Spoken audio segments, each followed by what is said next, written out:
Hey guys, Crystal here, and today I just saw Beetlejuice the Musical, so I thought, why not review it? Because the other really fun thing is, I just saw Beetlejuice the Musical without the context. I did not watch the original movie. No, I know it's really popular and pretty well known. I never watched the movie. I know the basic premise because, like, how do you not know it's that well known? It's one of those movies where, like, I sort of have a vague memory of, like, I think one time when I was a kid, it just happened to be on TV, but, like, we flicked to different channels. We didn't watch the whole thing start to finish. I didn't really pay attention at that age. So I pretty much remember next to nothing. So I decided to see the musical. Originally, my plan was I wanted the context and I was going to watch the movie the day before seeing the musical, but I didn't end up doing that. So I sat in my seat and I'm like, I don't know what to expect.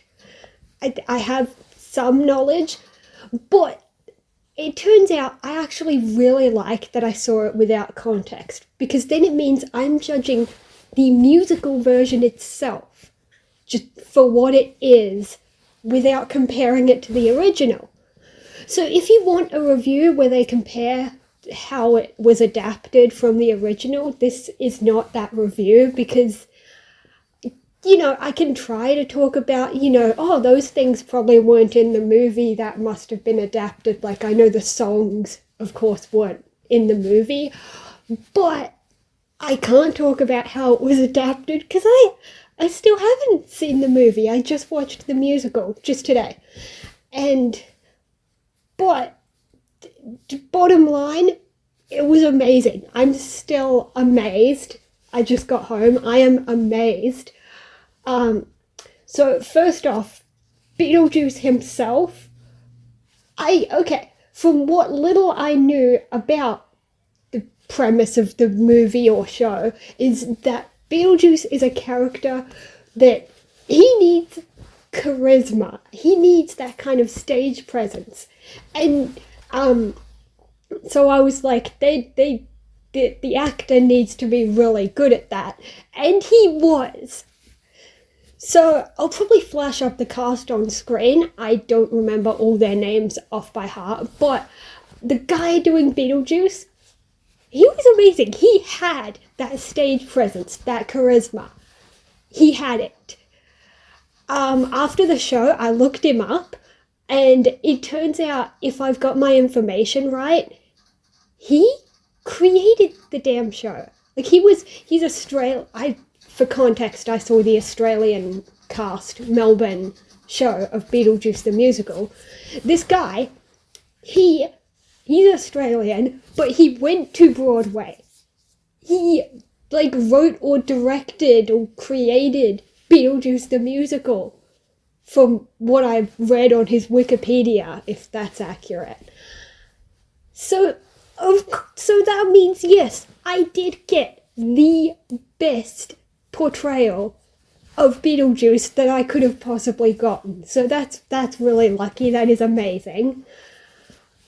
But I really liked how all the other characters were done. So, of course, Lydia was possibly a favourite. She was really interesting. The girl playing her did a great job. She definitely had that youthful look to her. Like, character-wise, they don't say it, but I think the character's supposed to be around 16. That's just my guess. The actress, I was looking and I was like, is it just the illusion of the costume? Because she looks really young, and I don't know how young they would actually get someone, whether they'd get someone close to the character's age, or whether it's just a grown adult with a bit of a baby face and a costume. As long as she's shorter than everyone else on stage, you don't notice it. I looked her up after the show, and I think I managed to find somewhere that said her age. I think it said she was 27, so yeah, not too old, but like, my point was the costume and acting was good enough that, you know, I couldn't tell. She could have passed for 16 on that stage. But also, I guess the difference with musicals or movies and TV shows is that a lot of people see the musical from a distance. You can't get close up.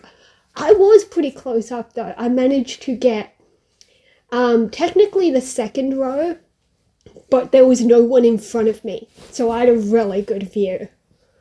But moving on, so one of the first things you're introduced to is the couple, what were their names? Barbara and Adam.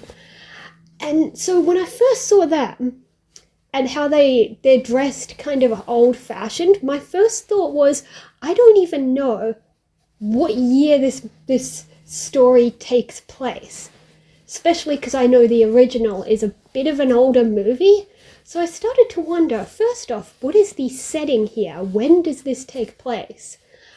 But then I started to notice with some of the one-liner jokes, some of the references were to, you know, modern day stuff. Like, there was a joke that referenced the Duolingo owl.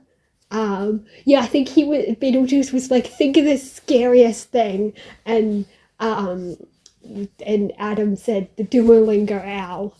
And just other modern day references, I'm forgetting some of them, but so then I was like, so I guess this is set now, and it's just this couple is really old-fashioned. I don't know if that's intentional or if just they didn't think it through when they put modern day references in the jokes. The jokes were great though. They landed well, they were pretty funny. But I guess it doesn't really matter. It barely affects the story. I was just curious about the setting. Speaking of the setting, it was mentioned at one point that they are supposedly in Connecticut, which I presume was the setting in the original movie. The problem there is that there was this one line, which I'm guessing changes based on the city the show is in to like reference what city would make sense for that line. That guy, that life coach guy, I think his name was like Oshu or something. I hope I didn't get that wrong. He had a line where he said, "Oh, that's not even my real name. My name's Kevin."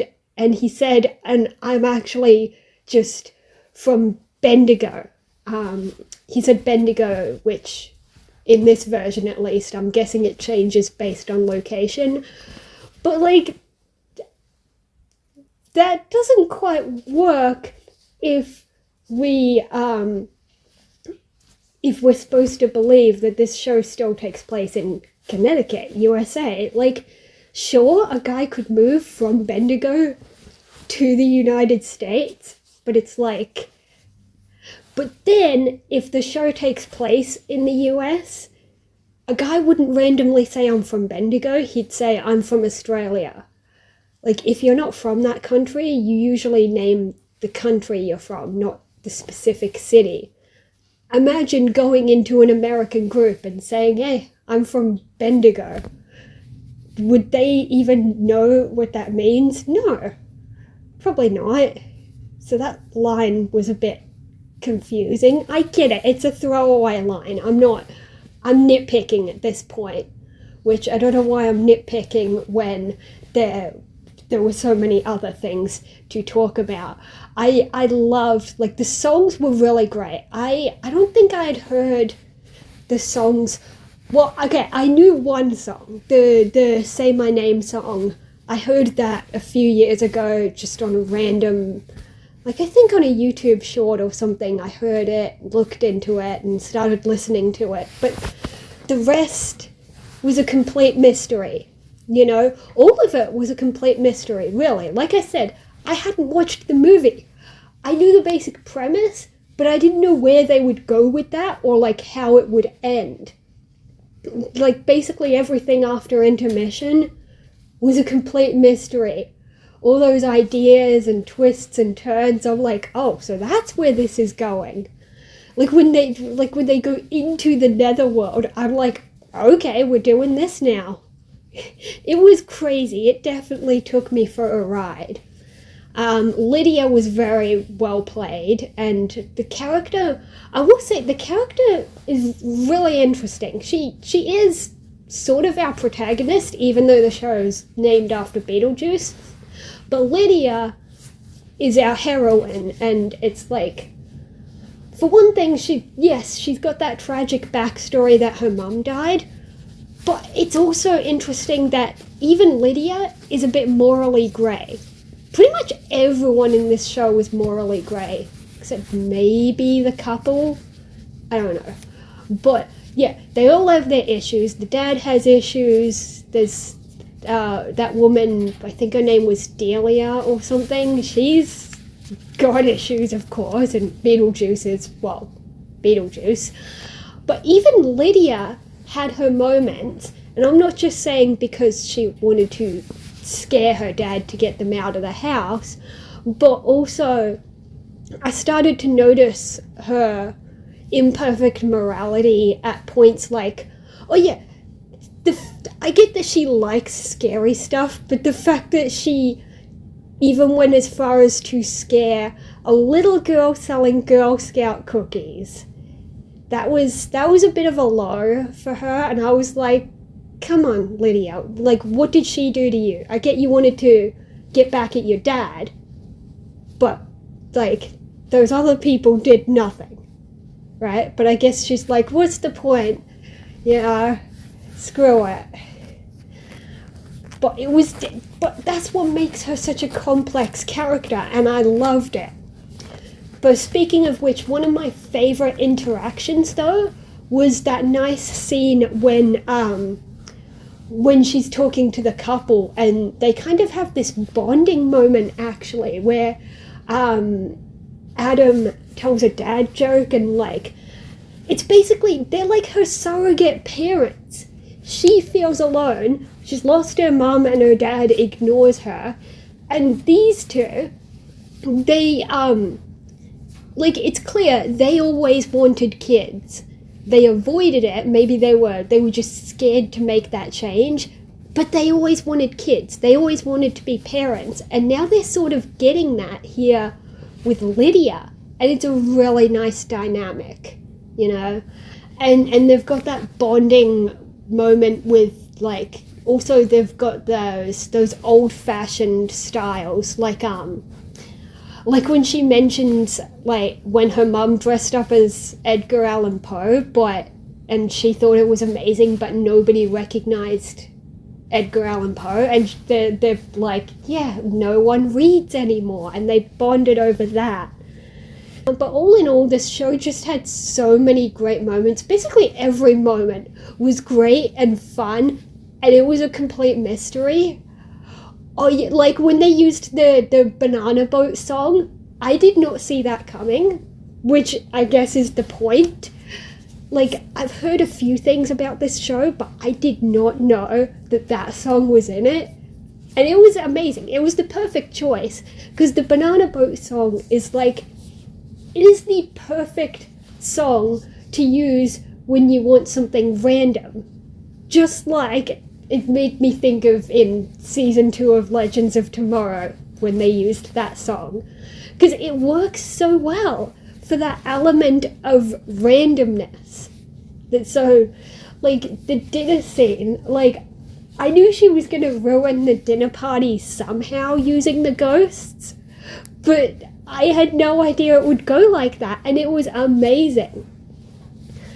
I'm kind of curious how that's done in the original movie, how she ruins the dinner scene, whether they still use the banana boat song, or whether they don't because the movie's not a musical. I don't know. I have absolutely no idea. Like I said, I haven't seen the movie. Maybe I will.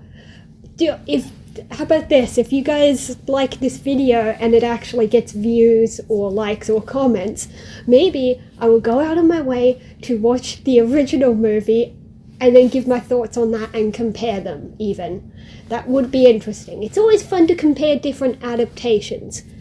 As long as you acknowledge that they are different, but not like better. It's like a lot of people, when it comes to adaptations of things, especially when there's multiple adaptations, people have this original superiority, and I understand why. It's good to say the original, it's the best because it's the original version.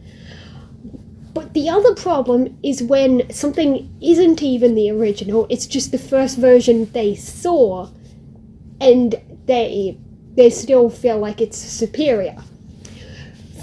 Like, okay, classic example, the book Charlie and the Chocolate Factory has 2 movie adaptations. One came first, the one with Gene Wilder, and then the other one with Johnny Depp came second. A lot of people say Gene Wilder one, they're like, oh, it's the best because it's the original. No, neither movie is the original. They're both movie adaptations of the same book. That the original is a book. So you can't say that one's better just because it's the original. But I'm getting off topic here because in this case, the Beetlejuice movie is the original, and I saw a musical adaptation. But even then, I don't know, like if I watched the movie, I don't know if I'd say it's better. It's also comparing a movie to a musical, which are very different things. You have to change certain things in a musical. It's not just about adding songs. It's about the way everything is portrayed on stage, which I loved. Okay, this musical, compared to other musicals I've seen, they really made good use of like the costumes and the props, the way they did everything. I feel like it would have taken so much effort to set all that up. Like the parts where they break something or throw something, like when he would break the ukulele and throw it away, and then someone would throw him a new one from somewhere, like down where the band was hiding or something. But it was amazing. Or there's this part where a book falls from the sky, well, from the ceiling or wherever, and it actually, I don't know if this is intended or not, it actually landed right onto Barbara's back, and the whole time I was thinking, how did she not react to that? Because Beetlejuice is like, oh, it's fine, she's dead anyway. But in real life, she's not. She's just laying there playing dead, and a book falls and hits her in the back, and she's still playing dead. I don't know if it always lands on her, or if the show that I saw just happened to have it land like that, but that was interesting. The way all the props worked, or like the thing with the snake monster thing, that worked pretty well on stage. I'm not sure how that looks in the movie, if the snake monster is still a thing. I don't know. Or like, I'm curious how the special effects in the movie would look like when they go to the netherworld. But like all the way they set up the props and the scenes, and it's amazing. I could ramble on for so long about it, but at this point I'm just saying it was amazing. The acting was great. All the setup and the songs, every moment, like I did not want to look away. It was just really cool. So I'm gonna say yes, I do like the story of Beetlejuice and the musical adaptation. It was pretty darn good.